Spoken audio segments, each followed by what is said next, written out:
In this episode of Stay Creative, we talk about my favorite childhood memory with Lego. Will there be more Indiana Jones Lego sets coming out in the future? And what's next for BrickFest Live? What's up, guys? I'm Chad, your host of Stay Creative, episode 2. So thanks for everyone that watched episode 1 and used hashtag #AskStayCreative to ask your questions that we get to answer right now. So we've picked how many, Chris? 4? Hi, I'm Abby Bocan from Abby Dabbles. And my question for Chad is, what is your favorite memory growing up with Lego? Stay creative. Oh, thanks, Abby. Cool question. Favorite memory growing up with Lego. So Lego for me, I have this vivid memory, and I don't know if it's my favorite, but it's vivid, of my dad coming home with like the largest spaceship. So basically the Benny spaceship, first one, not the Benny spaceship, but the old Benny spaceship, what that was modeled after. And we got it all out, and I remember my dad was there and like one of his friends was there, and I was so anxious to build it, and of course what ended up happening is my dad basically built the entire set. So the reason I bring it up is because I now see why that happened. You know, in building with my kids, I want to participate and build sets. Like we built so many over the course of YCF. And now like they really enjoy that time and I enjoy that time with them. So we just started, you know, the Simpsons house. So we're about halfway through that and we're kind of doing it as a family together. So a lot of people do give me, you know, a hard time about not starting a set from beginning to end and completing the whole thing like all by myself. But I really see Lego as more of a collaborative process. Of course, I'm getting phone calls now from one of my collaborators. No, we're gonna have to call her back later because this is like a good spiel at this point. But my thing is, look, there's people that enjoy it. They want to buy a set. They don't want anyone to bother them. They want to build it from start to finish. And I really see it as more of a way to bond. So we use it with the family as a way to bond together and have conversations while we're building these sets. And that's just how we play. That's how we play. So thanks, Abby, for getting all that out. That felt good. Hi, Chad. I'm Corey from Brick Warriors, and I want to know, what's your favorite Brick Warriors accessory? Stay creative.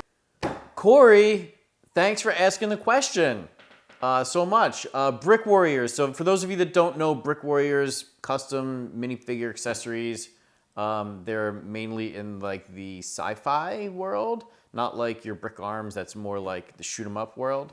So you know, I'm digging the Brick Warriors stuff a lot. They come to just about every single BrickFest Live event we've done. Brick Warriors have been there. And my favorite is an oldie but a goodie. It has to be the two-headed ogre torso armor piece. So it's a piece that goes over the armor. I know Clutch is gonna put it on the screen so you can see it and link up to Brick Warriors. And he's rolling his eyes at me now because it's like more work, more on-screen things.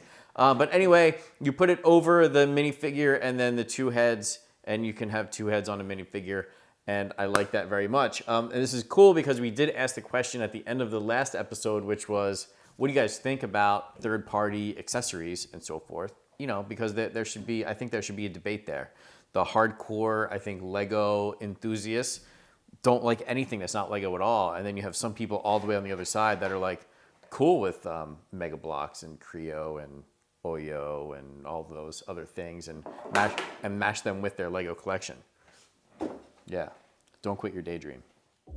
On YouTube, Vale Scarecrow asks, is it planned that new Lego Indiana Jones sets come out? Yes! On YouTube, 3 Brick Friends asks, your growth of the number of BrickFest shows has been very fast, but it must be difficult to add any more shows into the year. What's the next focus for your company? Expanding the size of the existing BrickFest Live shows? Or do you have plans to do other projects in the Lego industry to widen your brand? Mike chiming in, tube lug extraordinaire. And yeah, thanks for the question. So here we go. First, is it hard to add more shows in? I would say the answer to that is so we do a lot of work in batch, so we batch our work. So we'll try and plan a whole lot of shows all at one time and then announce them, kind of like in chunks throughout the year. So adding something in the middle of that is certainly challenging. So which is why we don't, do it. Now, are there things that pop up here and there, requests that come in for us to participate on a smaller scale at some level? Absolutely. And we try and do as many of those as possible.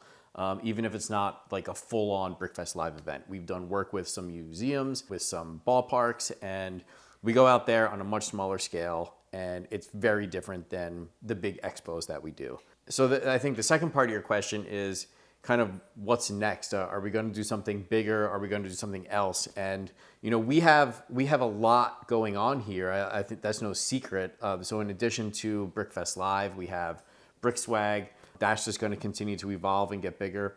With our shows, I think the short answer is probably yes. You will see an evolution in our show. There's been a huge evolution already from the first Philly BrickFest last April to even the Philly BrickFest that we just had this past April. So we're going to see another step in that evolution in 2016 at that event. In addition to that, like personally, I'm already working on another type of show that has more of a focus on science, technology, engineering, math, and the arts. That's called Young Innovators Fair. So you can check out younginnovatorsfair.com for more information, but that's kind of outside of the BrickFest Live world. However, we know what Lego does for kids, right? We know that it helps you, problem solve. And at the end of the day, we're just trying to reach as many people as possible and help them understand that, help them get creative and stay creative and help them find something that they can latch onto. And for everyone, it's not Lego. For other people, it might be the weather, right? It could be electricity. It could be engines. Really, there's an unlimited amount of things that people can be interested in that are really good for you. And what we're doing is we're creating an event where, we can focus on each of those disciplines. But even bring it all the way back now to BrickFest, yes, we're going to continue to grow that side of the business, these events. We're going to probably do more in 2016 than we did in 2015. You will see some surprises with that, I assure you. But really, it's any business. If you are comfortable in your business right now, it's only a matter of time before you will be out of business. You always need to be evolving. You always need to be innovating, making changes, keeping it fresh. That's what we'll keep doing. There you go, Mike. Wait, one more thing. I know we just ended it, but here's a PS to your answer. And that is, ask me more specific questions about that. Don't just say, hey, are there new things that you're going to be adding to your brand? I mean, maybe there's things we want to add that we just don't have yet. So get specific with these questions. I would love to tell you more about what we have been discussing. And really just wishes. So we'll drop that bomb, but you got to get more specific with your questions. On YouTube, McSquiggles Movies asks, what is the best way to advertise or promote your YouTube channel without being pushy or seen as a spammer? Yo, McSquiggles Movies. What's up? Thanks for the question. So you and thousands of other YouTubers are looking for ways to get more views to their channel. And sometimes it's just because you want the interaction with people, and other times it's because you think you're going to get rich. So newsflash, you probably are not going to get rich from making YouTube videos. So if that is your motivation, then find something else to do. But if it's your passion and you love it and you just want more views and you want to talk to someone or you want other people to be commenting, then just continue to make really good content. And if it's about getting more eyeballs on it, there's 1,000 things you can do. First and foremost, look at what you just did. You asked a question and now you got on this show and other people are going to be looking for your channel because of it and possibly even subscribing. So kudos. But you got to do more than just that. You've got to write about it. You've got to reach out to friends, family members, send an email out to as many people as you can, letting them know about your new video. If you're on Instagram, look at the hashtags that are happening and post some things to Instagram, use hashtags, pull people back into your world. Really, that's what it all stems from. And then if your stuff is good, it's going to get picked up by some mainstream media and then they're going to link it up in a blog post that they write, and it'll bring more people into your world. I could talk briefly about what we did a few years ago with YCF. The second video that we made got, I don't know, it's probably up to like 40 or 50,000 views, but it was about how to get the most bricks into a pick-a-brick cup at the Lego store. Chris is actually going to link to it, which is going to be awesome. He's going to have a little like thing going on of me and Jordan in the, you're probably watching it right now, doing the old thing with the cups. So anyway, that information was out there, right? I used information that existed out there to make that video, but no one ever put that in video form before, and that's why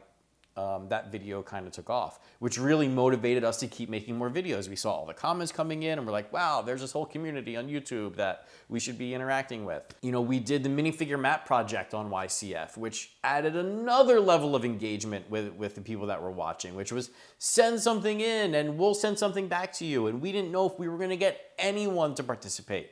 And we got hundreds of minifigures in the mail from all over the world. So once you get a bit of a following going, you gotta have some engagement, and that's what kind of makes things sticky. They wanna come back, they wanna see what video you're gonna do next, and it's different than everything else that's out there.